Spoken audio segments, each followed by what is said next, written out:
So we are going to learn what are these terms and how can we use in our application. And then we'll be covering unit testing in Golang. How can we unit test Go packages and Go interfaces? Okay, so these are the topics we have for today. So before starting this, I would like to ask you one question. All of you must have done some project on your own, right? You must have done some internal project or college project. So how do you start?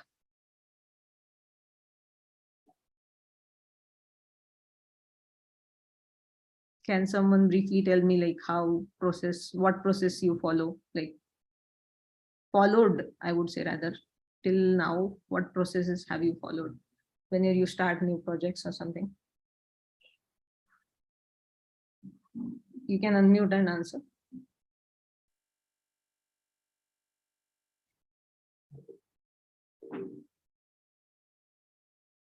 Make a document of requirements. Okay. And then? We first plan and then work on it. And after doing some work, we test on it. And if testing is not up to the mark, we again rework and then again testing. And thus we complete the work. Okay. So you like a rough timeline. What does that mean? Okay. You calculate rough timeline and then start. Is that what you mean? Okay. Okay. Yeah, these are the ways, but that doesn't guarantee like as you mentioned, so there would be possibility of rework and everything, right? So there are few methodologies defined in software development, which if you use, there are possibility that you do not need to rework. Okay. Those are nothing but these DDD, BDD, and TDD. So these are not the only strategies. So these are one of them. So you can, if you follow these, so your software will be quality software and there are less chances of issues that could be maintainable. Okay, for long terms. Even if I want to make changes after 10 years, that could also work. So if you follow these, okay. So let's start. What is DDD? What is BDD and what is TDD? First, let's talk about DDD. DDD is nothing but a domain-driven development. So whenever a software designing starts, first we think in terms of domain, complete domain. We think it as whole and we divide that into sub domains so that it can be developed easily. If we like try to solve complete problem, if we write all the code in the same, considering a single domain, then there could be many problems. Like if I have one e-commerce website, let's say, okay, and in the e-commerce website, let's say we have profile. In the profile, users may have their own details like email and other information, and there is a payment model. Okay, in the payment model, like they do payments and all the things, so they have their card details and all. Okay, so if we write code in such a way that these are all the things are in one piece of like in one package or in one module, then that can create problem. Let's say if I want to change something in profile, then I have to, like, there are chances that my card or my payment module will also affect, right? Right. So to avoid this, it is really important before you start, you think through it and divide your domain in such a way that they can be developed independently. This is nothing but a domain-driven development. So in this, we divide our main domain into subdomains and we use it. So you must have heard term microservices, right? That term has come from this domain-driven development itself. So there you define your microservices so that like they can be deployed, worked independently. Okay, so this is nothing but a domain-driven development. So first you do like decide domains, subdomains for your project. Okay, so this is one thing. Then we move to BDD. BDD is nothing but a behavior-driven development. So what does this mean? So this is nothing but once our subdomains are finalized, then we need to go to granular level, like at like let's say if user is trying to log in, so where should he land? whether he should be landed on directly orders page or some other page. So those decisions needs to be made. So those decisions will be taken by like discussing with like owner of the product and development team. So this is like in the behavior driven development, there is a meeting happens between developer and other stakeholders so that everyone on the same page. So once these behaviors are finalized, give me a minute guys, I'll just drink water.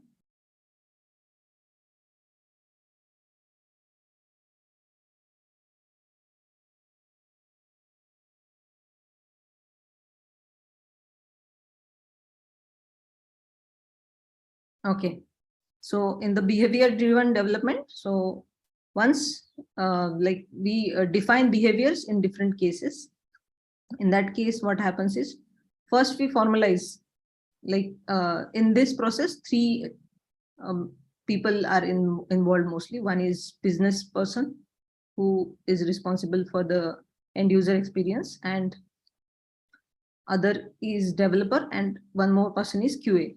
So in that case, what QA does is first we formalize this into a document where we define certain behaviors, like if I log in, so what should be my behavior.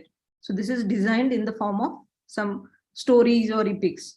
Okay, so this will create some Jira tickets and all. You must have heard Jira, right? Okay, first these things are finalized. First we define behavior, and then developer QA starts writing BDD test using some frameworks like Cucumber. Okay, that is one of the framework which they use. They write this behavior down.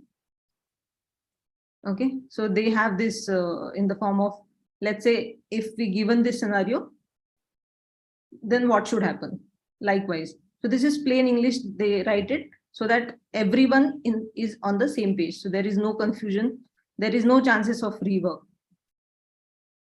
If something has to be reworked, then that should come from business, that should not be due to developer's mistake. Okay, so this is the second step you should follow. So these are the basic three phases PDD has, as we already saw. First is the discovery. So in this, they just start framing out different behaviors, and then that is formulated in the form of epics or stories in the Jira. And then QA person starts writing BDD test using some frameworks like Cucumber and all. And then they start writing automation codes. Okay, so this is in this process. So developer's role is to understand the things. Okay, so once this is done, actual work of development comes, like test driven development. So in this, what happens is instead of directly writing code for the behaviors defined, you first write tests.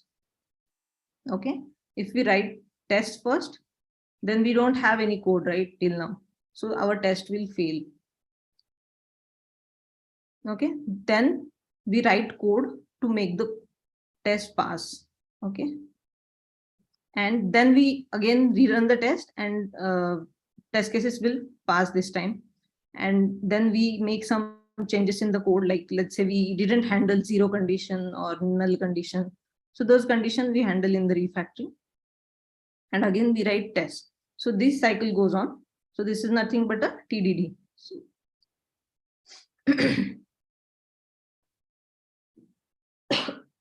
So in this, we write test, then first test will be fail, and then we write code again, few more changes, like I didn't handle like some cases.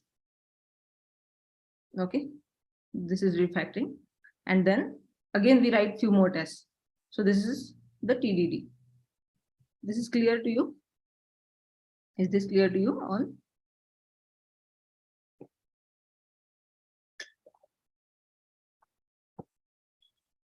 So in short, so this is what happened in BDD, DDD, and TDD.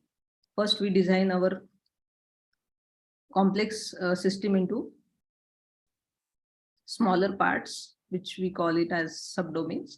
And then Like we think in terms of behaviors of each module, and then we start writing code. So we are the coders. So our main role starts at this TDD. Okay. So let's see like how can we do TDD in Golang. Any questions till now?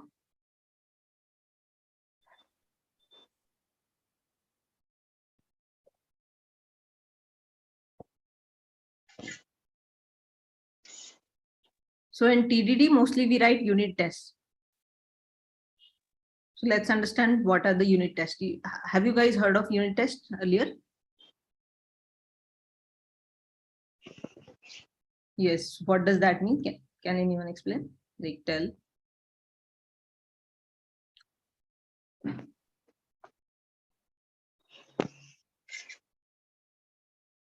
Anyone?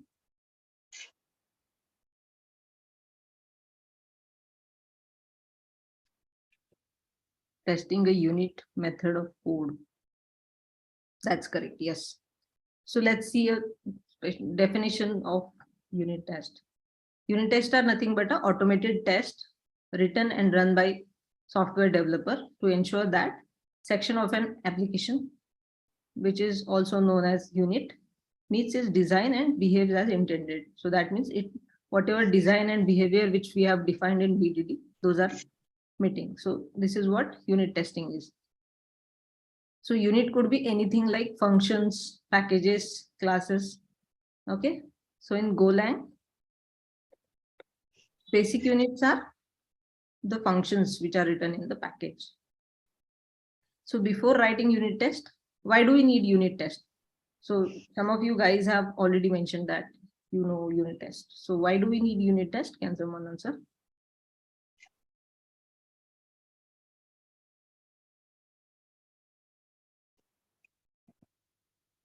For validation. Reliability of our code function might not work as per expectation. Correct. These are the correct answers. So let's see that. So this will basically help us to verify small changes quickly. So we do not need to deploy it somewhere to test it. Okay. So this will make our life easy. One of the reason is, and second is this will also help in understanding complex logic. Let's say one person is working on one feature. Okay. And another person doesn't know about it in the same team. And let's say suddenly the person is not available, first person who was working on the feature. Okay. So second person has to work on it, but he doesn't know the functionality. If we have these unit tests, so using those unit tests, he will be able to understand the existing functionality very easily. Okay, that is one of the use of unit test. And also it will help in understanding causes of failure quickly. For example, let's say our code is failing on production. Suddenly we realize that there could be possibility that input sent by user is nil value. So how can I test it quickly? I just need to add one more test case. Let's see if I forget to add unit test regarding null case. So I can add it and quickly check it, the failure, cause of failure. And also if that was not the case, I can try out with multiple inputs and check it. So this is one of the use of unit test. This will also help reviewer to understand the fixes or changes that you are making. If you write unit test, so reviewer will easily understand that these are the cases that we are covering in this fix or change. So is there, if here he comes to know a few other cases we should handle, he will be easily able to give you a feedback. So this is one of the help. And other way is to understanding project. This is more useful. Like let's say if a new person had joined the team, he has to work on some feature. So he do not need to rely on some other person's knowledge to get KT from other person, right? So he can just read the test cases and find out how the system behaves in such cases, right? So this is the great way. If you write unit test, that will help other people to understand the project. Okay, so these are that's why we should write unit test. So before writing unit test, let's first understand what are not the unit test.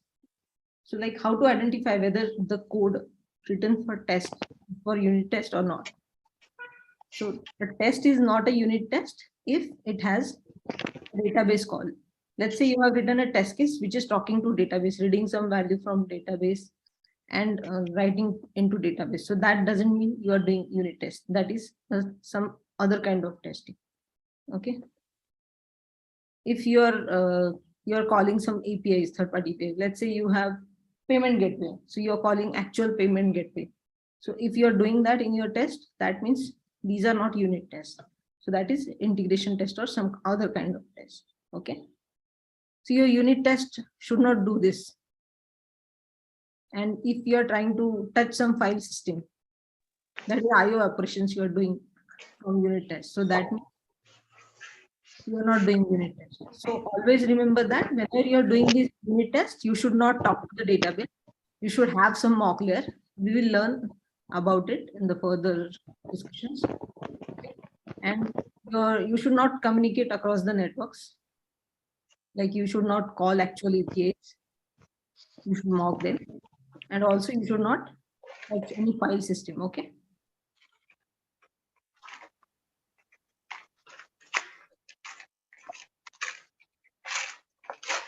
Okay. So this was all about theory. What are the unit tests? Why should we use it? Okay. Let's just go into the actual unit testing part in Golang. Okay.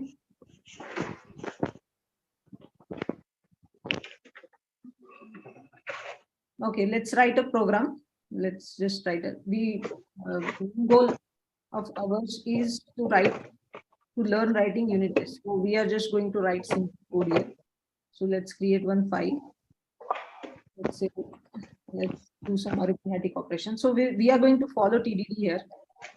So yeah. So what does TDD say? First step, what should we do in TDD?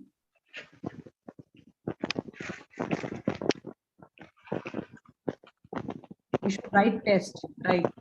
So let's say our goal is to write arithmetic operations, like let's write a divide function. Okay, divide, add, subtract, like that.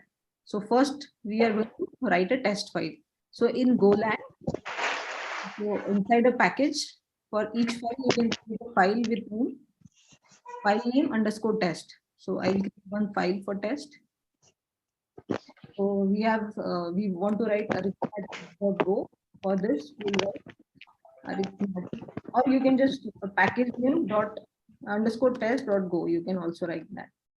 Okay, so this will contain all the test cases related to that package. Okay, so you need to write this. So package name should be same as the package, which like the code. This for test cases, the package name should be same as your code package. Okay. Why? Because like you will be easily able to access it. If your tests are in the same package, then you will be directly able to call all the functions, unexported as well as exported function. That's why they should be in same packages. Okay. So let's write test first. So we want to test, let's say divide function, let's do first. Okay. So we need to, this is similar to writing our function. So always start with test name with capital T. We want to test divide, so I'll just write divide. Okay. So for test, we are it takes first parameter as testing.t. Testing is the package provided by Golang for testing. So this is the only package we'll require for now. Okay. So this is how this is already imported. Okay. This is just a testing package. So in this, you write your test. So to write test, so how division will happen? For division, we need two values. Okay. For let's say I div function. I write a div function. Div will take two parameters, right? Let's say 4, 8 or 8, 4. So it does. We want to divide 8 by 4. Okay. So our test case would be if output is not equal to. So what should be the output? 2. So if output is not 2, then we are going to give an error. And if our output is 2, that means our test case has passed.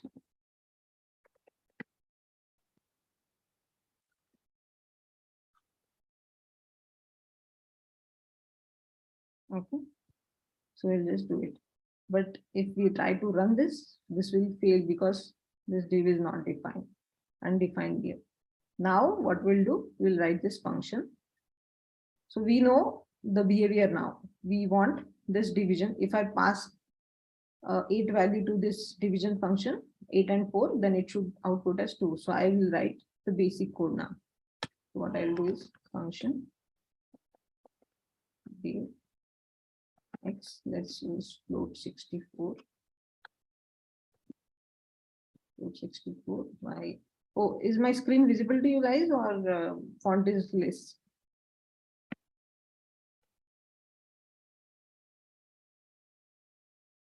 Hello? Do I need to increase my font, editor font? Yes, please. That's clear.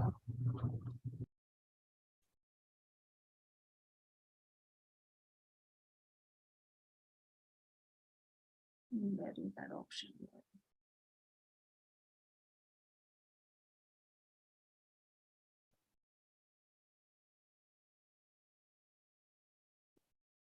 Control plus plus. No, that doesn't work. Yeah. Yeah, there is one.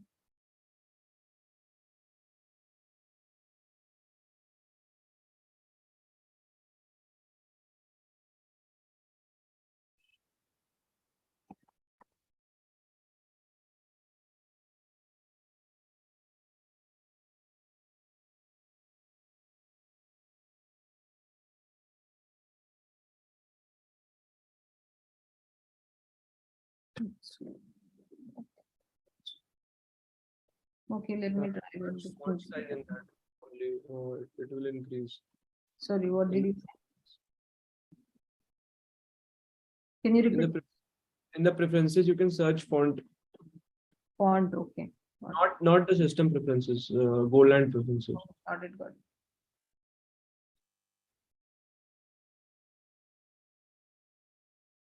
You can get editor settings there.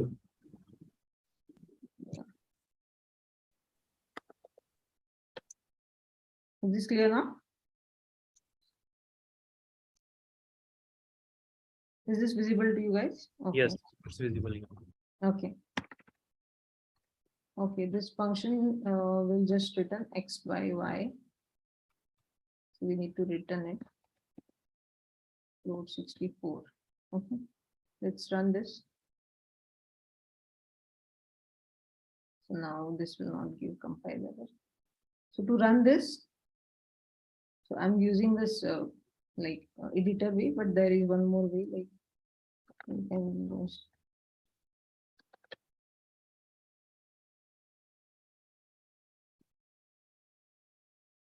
can just run cd or you can just run go test. So it will also run your test. Okay, this is one command you can use to run your test. So now let's say I want to test it. If I pass 0 value, what will happen? I have written a basic test, but now I want to check it with multiple inputs. Like if I pass 0 here, so output should be 0. And I will add one more test. Like if y is 0, then what will happen? In that case also, in case of 3 by 0, what should be the output? Infinity is not possible, so we'll do 0. Okay, so let's try to run this on our code which we wrote. Yeah, one test case is failing. Okay, I'll just change this print statement so that.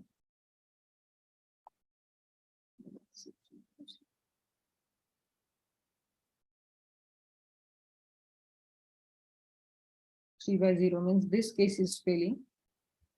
So what we need to do, we need to update our code then. So we got it that in this case, our code will fail. So we'll make our code to work for that case. If y is equal to 0, then we'll just return at 0.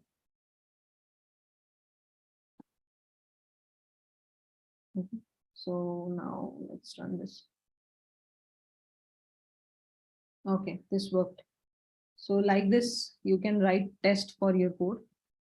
So you must be thinking like, why do we need to write this test, right? Let's just try to remove this. If you do this, then like Go will not identify this as test. If I run this using Go test, so it will run, but it will not detect any test. So to detect test, you must start your test case with test name. Okay. And if I change this, I'm not sure, but let's try this. If I change this to instead of, okay, then also it will not detect it as test. No test file. Earlier, there was no test to run.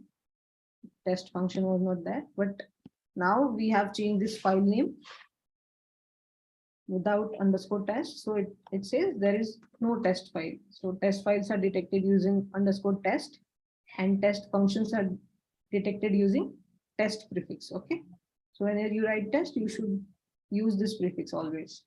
Okay, is this clear?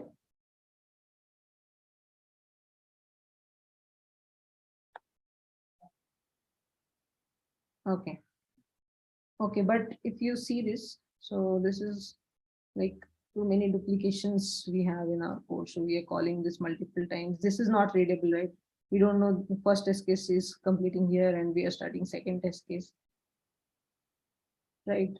So there is one way we can refactor these test cases. So that is called as table driven test. Let's try to write that. Okay. So let's just rename our test to test table divide. And this like this after test, you can name it as anything. Okay. This is not binded with any function name or anything. Okay. Ideally, we write like test and the function name. Okay. Let's write test table driven divide. Okay. So what we'll do is we will first define test. So this is just this is nothing new that Go provides. This is just a simple Go program we are going to do to avoid duplication. Okay. So are you familiar with this syntax structure empty? What is this called? Anyone?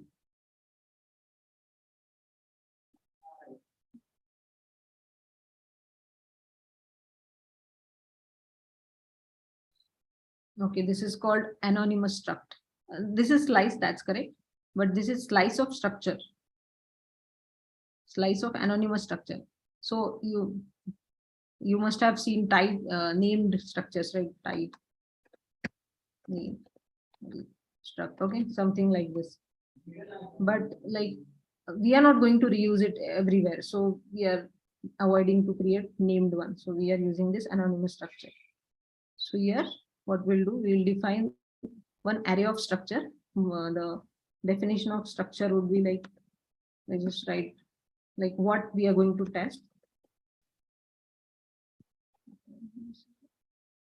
Array of structure. Structure contains name and then arguments. What are the arguments to our function? X value, which is of type float 64.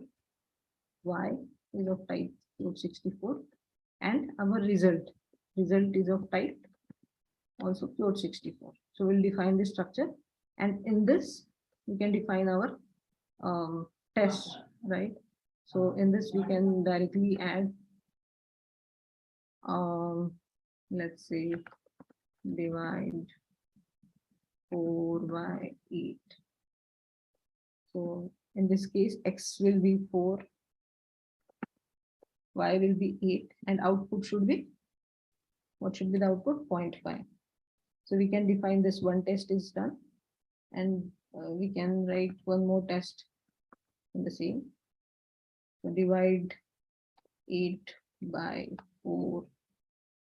So x will be 4, 8, sorry. X will be 8, y will be 4, and the output should be 2, right? So we'll write one more test for 0, okay? So is this syntax like familiar to you guys? So this is just a slice we are defining of type struct. Are you guys clear with this, what I'm trying to write? If not, like I can explain again. Okay, great, great. You guys are familiar. Okay, so we are 8 by 0. So if my y is 0, what should be the expected result? So 0. So I'll just define my tests first. Okay. So if I do 0 by 8, what should be the output? 0 by 8. So my output should be 0. So these are the tests I have defined. Now I need to run it. So if I want to run this test, I'll just use, okay, so I'll just use range over test. So this is the similar thing which you have already learned. Okay, so what we are going to do is we can define subtests in this in particular test using t.run method. Testing package. So yeah, I forgot to mention it here. So you need to, what should be, okay, okay, this testing package we are using. From this, there is a T structure, so which has some methods defined like run and errorf. You must have seen we have used this errorf. Okay, such methods are already defined on testing package, so we can use this. So this t.run method we are going to use for defining subtests. I'll just make it TT because test is very common. Okay, TT. And in the subtest, syntax is similar. It will take two parameters. One is test name, what you are trying to test, and other is same function with T. Okay, and in this we are going to add definition. Is this clear? Is this syntax clear to you guys? So we are just ranging over all the tests that we have defined, and to run, like to divide them in a different names, like what we are running, we are dividing them into subtest. Subtest can be created using this t.run. Okay, and t.run takes two values. One is name of the test, which we are defining here. Okay, this is our own structure, so we can define anything. You can use name or any other value if you want. Okay. So, and second argument for t.run is a testing function. So, which like similar to what we wrote here. Okay. So yeah, let's write the test. So now our logic will be like we want to check result. Result will be equal to, we're going to call divide method for all the tests. So now this will take, instead of taking static values, now we'll read from test. So in the test we have t.x first parameter, t.y as the second parameter, and now here we can check. Sorry, here we can check if result is not equal to result dot. Okay, I just mentioned result. I will say it as expected. This is our expected result. Okay. So actual result is what we got after calling the function. Okay. So this is expected. If these are not equal, then we are going to use this method error or error f. Error f is used in case like if you have some formatting required. Let's say I have formatting required here because division failed, because these inputs are different, so I need to know which division has failed. So I'll just use this format error f for that, division for %f by %f failed. So here I will mention pp.x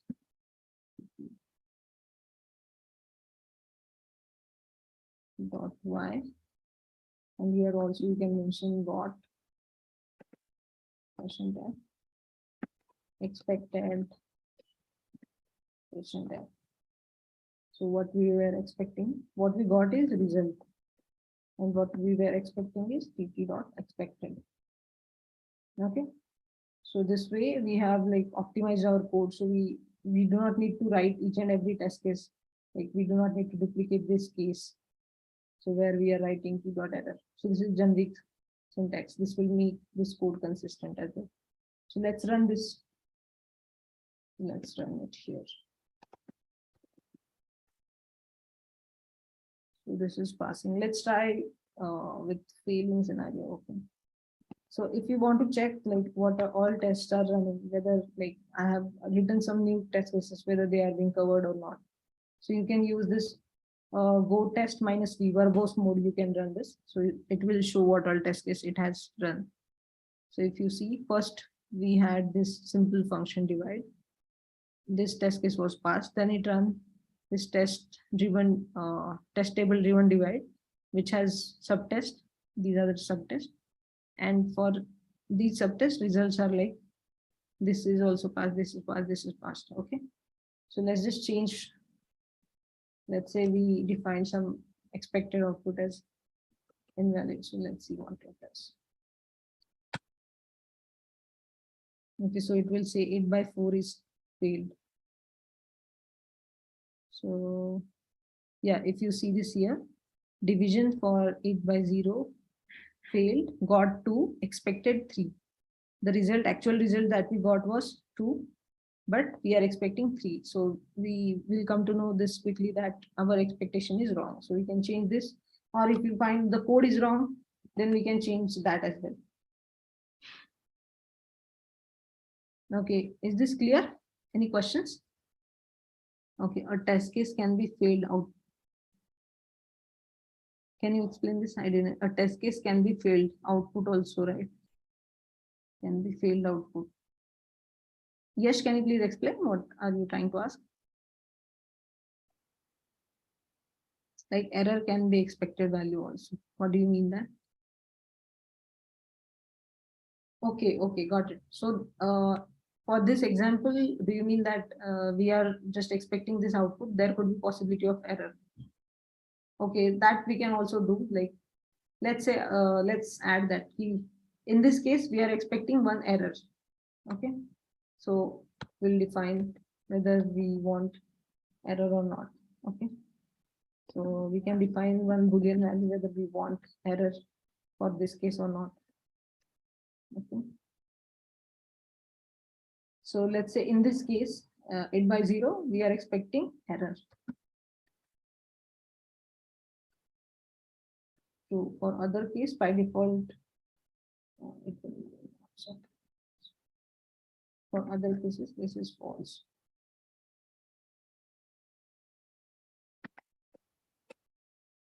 Okay, so we are expecting this method to give, and right now we haven't checked it here, so we'll add that check as well. Okay. So this function is to return two values, then error and result. If error not equal to, It should be checked above result, I think. yeah, that is also fine. Yeah, that is correct. First, we should check error, correct. Okay. And error equal to nil. So what we want to check is whether want error and should be that condition. pp dot want error.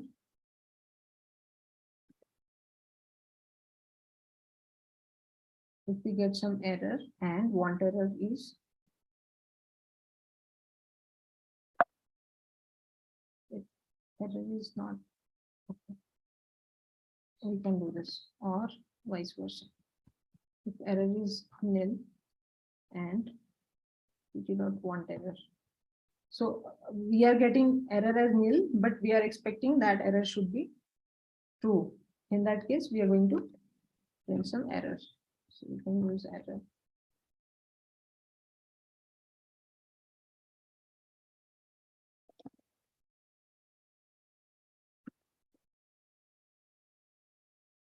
So we want, so in this case, we want error.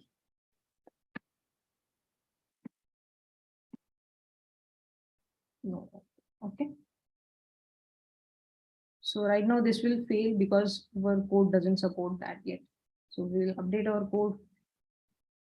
What we'll do is we'll just add error. Okay. So in this case, if y is 0, then we are going to return. What can we return here?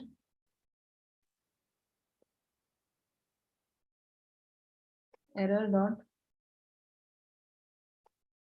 Can anyone tell what should be the, what should I return here? Divide by 0 error. Yeah, but how to return error in Golang? Errors dot new. Correct. Errors dot.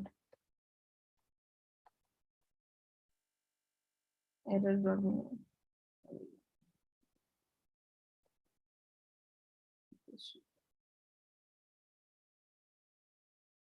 Okay, this is failing because we need to return two values.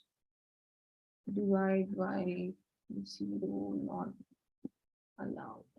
Okay.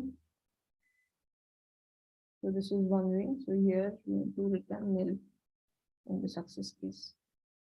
Okay. So in this test, so for one scenario, want error is true.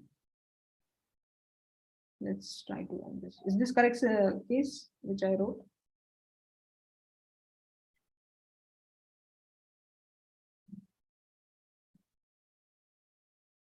What is this? Something has been assignment mismatch, one variable, but mismatch. What went wrong, guys? It's in the above test case. Upper function. In the upper function. Okay. This okay.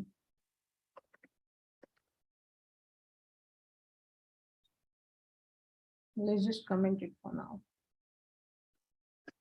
We need to like do the same changes above as well. So yeah. Okay, this works. Is this clear? Yes. Yes.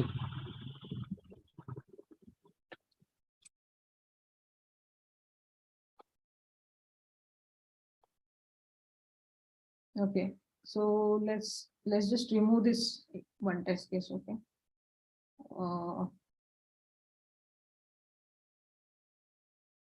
Let's just remove this one test and let's try to see like how to check whether I have covered all the scenarios or not. So there is one command, test cover. So it will just give me like how many lines of code my code has covered. So this will just return. If you want to visualize, so there are few commands. So yeah, so these are the commands you can use.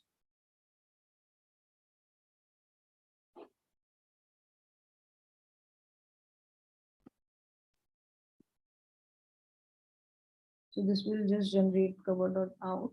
This will contain the output. So this output will be visualized using. So these are the like built-in commands provided by GoTools, so you can directly use it. If you see it, so it will directly show you like you have test cases for this scenario, but you don't have test case for this line. So this will help you to understand like which code you like haven't tested. So if I add this test case again, so I'll run it.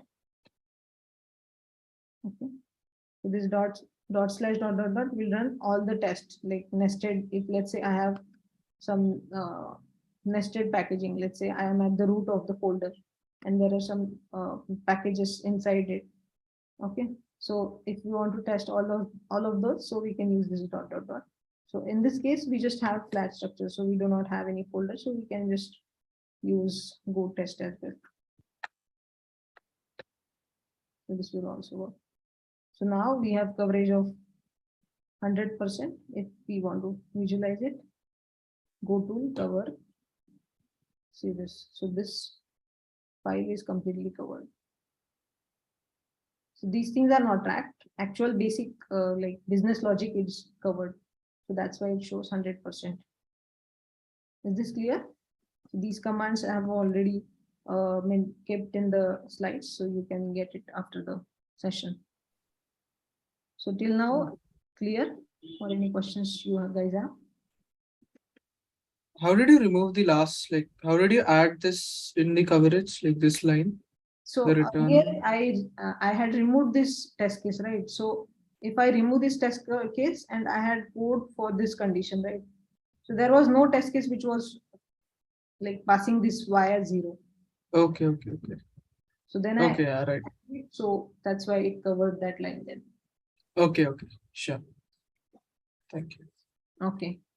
So will you guys be able to write this test? Like if you're given some problem statement? Is the syntax and everything clear to you? This is just a kind of co-program you're writing.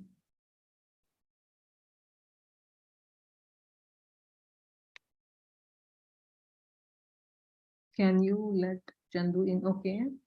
I don't see.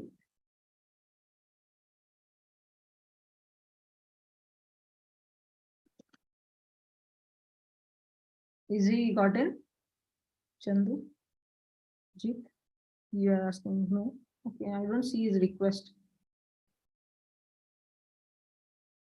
No, I don't see his request now. Can you ask him to try again?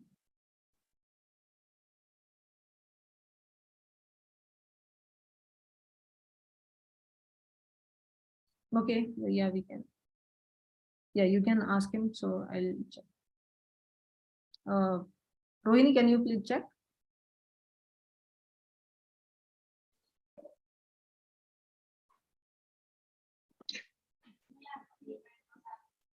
Okay. Okay, anyways, it's already 10. Do you guys want to have some 10-minute break for now?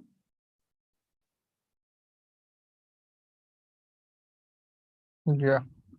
Yeah, let's meet again at like 10:10.